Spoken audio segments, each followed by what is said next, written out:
Hi everyone, welcome back. We have a lot to do today, so we're just going to jump in and get started. I have to try to get this done as quickly as possible because it's supposed to rain this afternoon. It keeps randomly getting overcast, and so the clouds are moving in. It's getting a little windy, so I'm going to try to work as quickly as I can. The first update is actually a sad one. My sweet potatoes did not live. I think there's one little sad plant left in that grow bag. So I have some potatoes. They already have eyes popping out of them. So I'm going to put them into those grow bags instead. And then the sweet potatoes that I have left inside, I'm going to save those for the greenhouse. All right, speaking of the greenhouse, let's go take a look in there because we have all of the raised beds built. It looks really great. I do have to fill one of them up with soil before I can get planting in it, but the other three are ready to go. So I am going to get the rest of the onions in the ground today, hopefully, and then over the next couple of days I'm gonna have to get in there and fill that last bed up with soil so that I can finish planting out in there, because it's time, y'all. It is time that I can be putting tomatoes and peppers actually in the ground in the greenhouse. So I need to get actually up and just really quick the state of the sweet potatoes. I have one little lone sweet potato that made it. The rest of them did not, but that's okay. I'm just gonna fill these up with potatoes instead. All right, so here are the onions that we already planted, and then I have some more onions to put in this bed along with the peppers. And then over here, this bed's all done, ready to be planted. I do have to top it off with some better soil. This one's has a little too much. You can see that. It's a little too much of the wood shavings in it. So I'm going to get this cleaned up and then fill this bed up with soil so I can get planting in it as well. There are a lot of things that are ready to go in the ground, so I actually need to get this done. And over here, I will show you. Look at my beautiful little dwarf tomatoes. This one's a dwarf indeterminate. It's the one that I can't pronounce. Wera something. So I have a bunch of determinate tomatoes over here, and the determinate ones are going to go into the greenhouse. So that's why I need to get this last bed filled up with soil so that I can get that in. And then the indeterminates I am going to put outside in the raised bed, and I have the water walls that we're going to use for an experiment. So that one is going to happen in the next week. I have to get one bed up there filled in with soil as well so that I can get those experimental tomatoes in there. But look at all these, y'all. They look so beautiful. I was a little worried. My peppers, I can link the video. When I first potted them, you can see some of the leaves are looking a little sad, but all of the new leaves are green and looking beautiful. They just need a little bit of love. And then down here we got some tomatillos, got some ground cherries looking great. They also just needed a little bit of love. And then the rest of the peppers, they're looking pretty great. Oh, and then lastly, I found this morning on my eggplant. I'm really sad. That looks like pest damage. What are those things called where they like go inside the leaf? I don't remember what they're called, but it looks like, because the underside kind of looks fine, but that looks like that bug that goes into the something runner. I don't remember. Anyway, it's on a few of them, but not the biggest one. The biggest one looks beautiful. Anywho, lots of celery down here looking beautiful. So yeah, all right, I'm going to get some of these tools all cleaned up, and then we can get to planting.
All right, so in this bed, I'm going to put Utah sweet Spanish,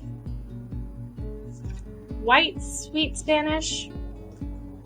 Why does it say Utah sweet Spanish?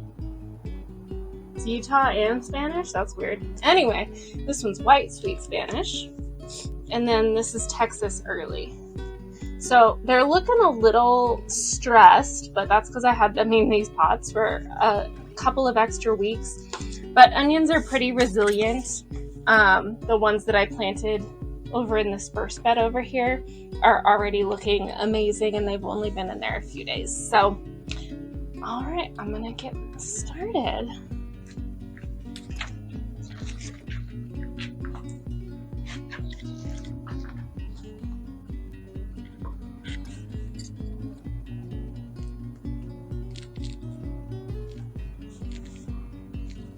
These ones actually look a lot better than the red ones. These ones are looking really good and strong. I don't know if it's just because I had fewer starts in this one or what was going on, but I forgot my knife.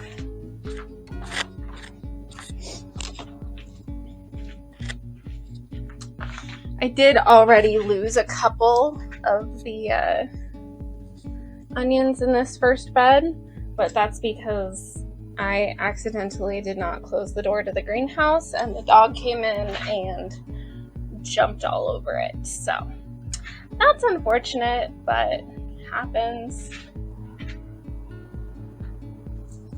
Somehow I always forget how tenacious he is, and then I'm reminded at the beginning of every season that I have to be more diligent.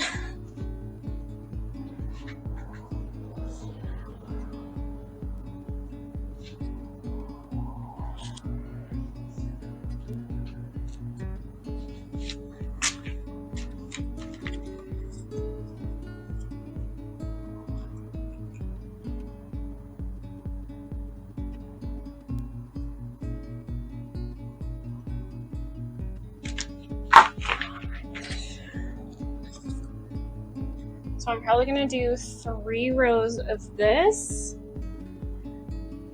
and then I'll leave space for my peppers, for a row of peppers, and then 2 rows, and then probably another 3 rows on that side. I think that's what I did over here.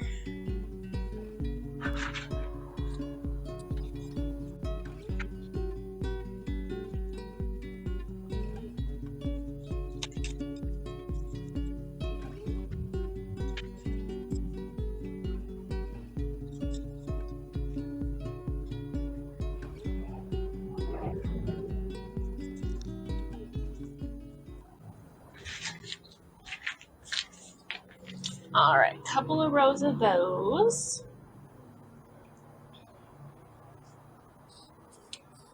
And you know what? With these extras, I think I'm going to try to find a place to put them outside. So onions are pretty frost tolerant. Well, most of them are. And I have a lot of these left, and they actually look pretty good. So I might put them in a pot outside until I get my raised beds set up fully.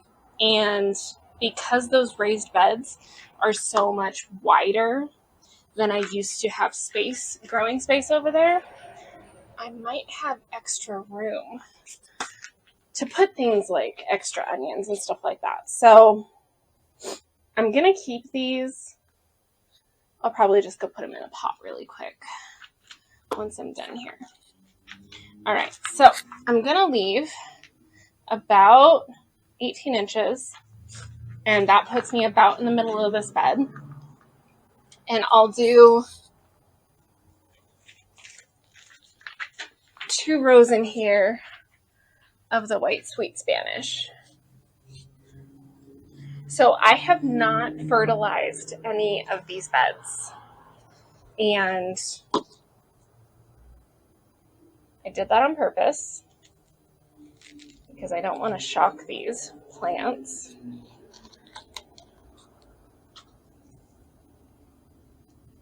So I guess something that can happen if you fertilize and then water in plants is you can actually like fry their roots. And I think that's only really a concern with not organic fertilizer. But since organic fertilizer takes a while to break down in the soil, but honestly don't know. And it's no sweat off my back to put these in and then fertilize after I water them in. It's just changing up the order.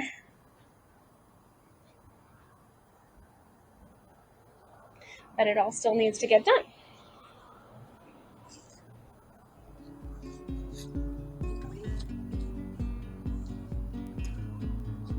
Let's put this up.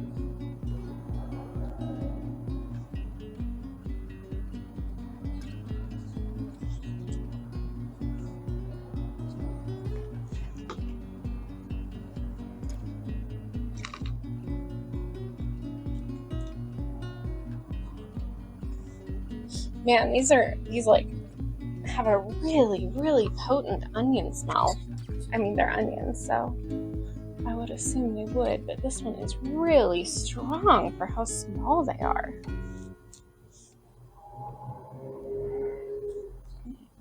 Those didn't break apart very well.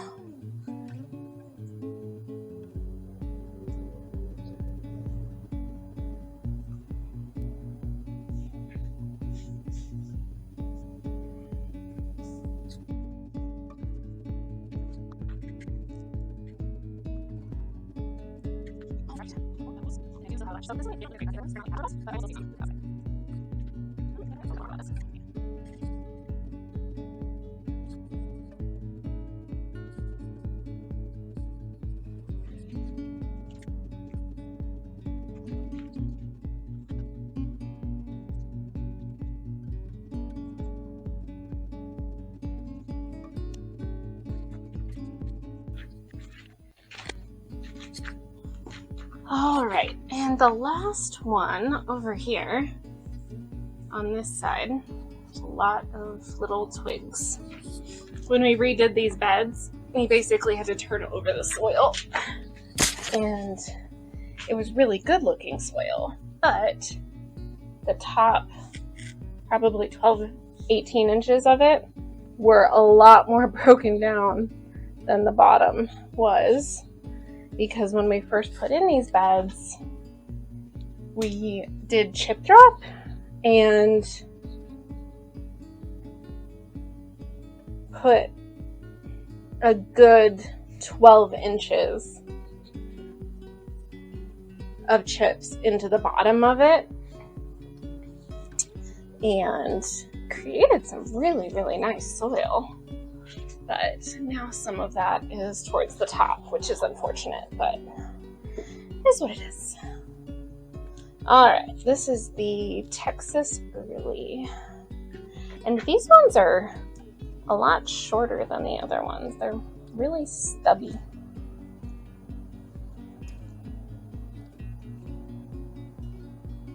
I did give them all a little haircut, but that was like a month ago. And the rest of them have grown a lot since their haircut, but apparently these ones did not. Maybe you're not supposed to give Texas Early Grandes or whatever these are called. Maybe you're not supposed to give them a haircut. I don't know.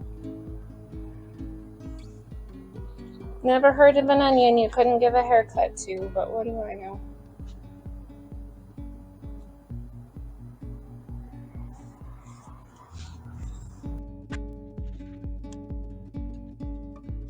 Okay, so we have to remember this. Awesome.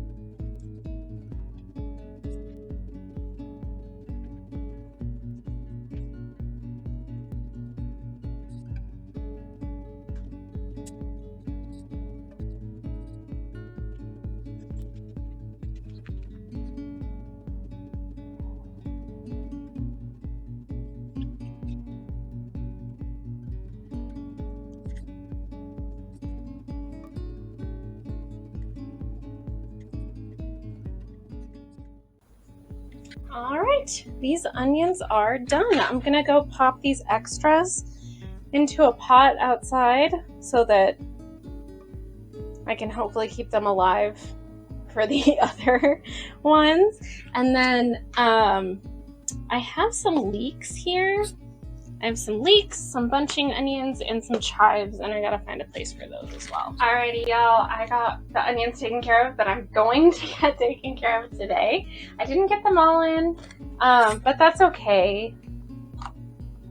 We still have time, and I have a plan, which is important. So I put the red bunching onions over here. I always keep them grouped up like that. They're bunching onions. They'll be fine. And then these are the Texas. Got those. I left a little strip here for some peppers. And then these are the white sweet. And then these are the Utah sweet.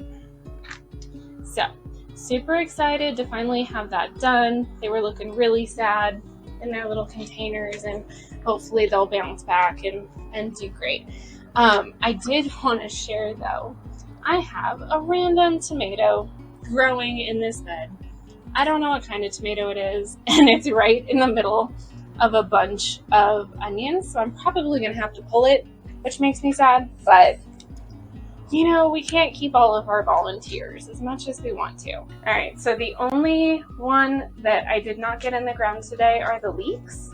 And those ones, I think I'm actually gonna save because I need to get a bed outside ready anyway to put the tomatoes in for my experiment tomatoes. So I'm gonna have room out there to put other things. And so I think I'm just going to save the leeks, and as long as I plant them out in the next week or so, hopefully they'll be fine.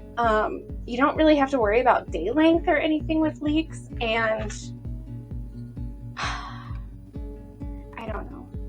I think it'll work out. Who knows? All right, thanks for coming along with me today, you guys. Like, subscribe, do all the things, and I'll see you next time. Bye.